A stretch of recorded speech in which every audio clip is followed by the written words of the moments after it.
Chapter 2. Mrs. Jewls. Mrs. Jewls had a terribly nice face. She stood at the bottom of Wayside School and looked up. She was supposed to teach the class on the 30th story. The children on the 30th story were scared. They had never told anybody what had happened to Mrs. Gorf. They hadn't had a teacher for 3 days. They were afraid of what their new teacher would be like. They had heard she'd be a terribly nice teacher. They had never had a nice teacher.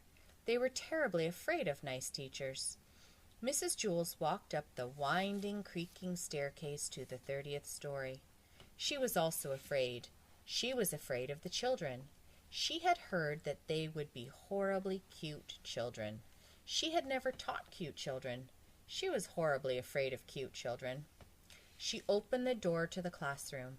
She was terribly nice. The children could tell just by looking at her. Mrs. Jewls looked at the children. They were horribly cute. In fact, they were much too cute to be children. "I don't believe it," said Mrs. Jewls. "It's a room full of monkeys." The children looked at each other. They didn't see any monkeys. "This is ridiculous," said Mrs. Jewls. "Just ridiculous. I walked all the way up 30 flights of stairs for nothing but a class of monkeys. What do they think I am? I'm a teacher, not a zookeeper." The children looked at her.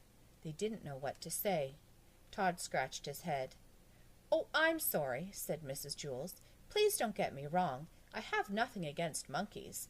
It is just that I was expecting children. I like monkeys. I really do. Why, I'm sure we can play all kinds of monkey games." "What are you talking about?" asked Todd. Mrs. Jewls nearly fell off her chair. "Well, what do you know? A talking monkey! Tomorrow I'll bring you a banana." "My name is Todd," said Todd.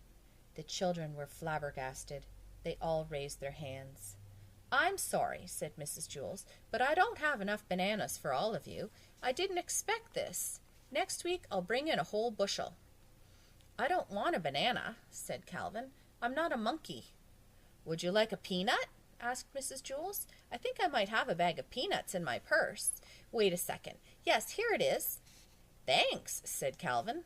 Calvin liked peanuts. Allison stood up. "I'm not a monkey," she said. "I'm a girl. My name is Allison, and so is everybody else." Mrs. Jewls was shocked. "Do you mean to tell me that every monkey in here is named Allison?" "No," said Jenny. "She means we are all children. My name is Jenny." "No," said Mrs. Jewls. "You're much too cute to be children."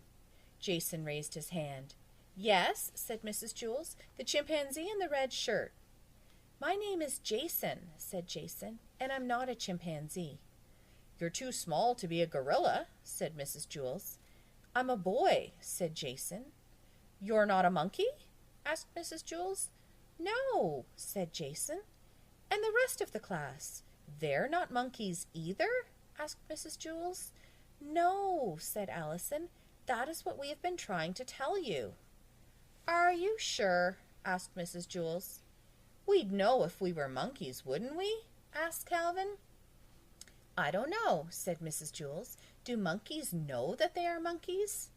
"I don't know," said Allison. "I'm not a monkey." "No, I suppose you're not," said Mrs. Jewls. "Okay, in that case, we have a lot of work to do. Reading, writing, subtraction, addition, spelling. Everybody take out a piece of paper. We will have a test now." Jason tapped Todd on the shoulder. He said, "Do you want to know something? I liked it better when she thought we were monkeys." "I know," said Todd. "I guess now it means she won't bring me a banana." "There will be no talking in class," said Mrs. Jewls. She wrote Todd's name on the chalkboard under the word discipline.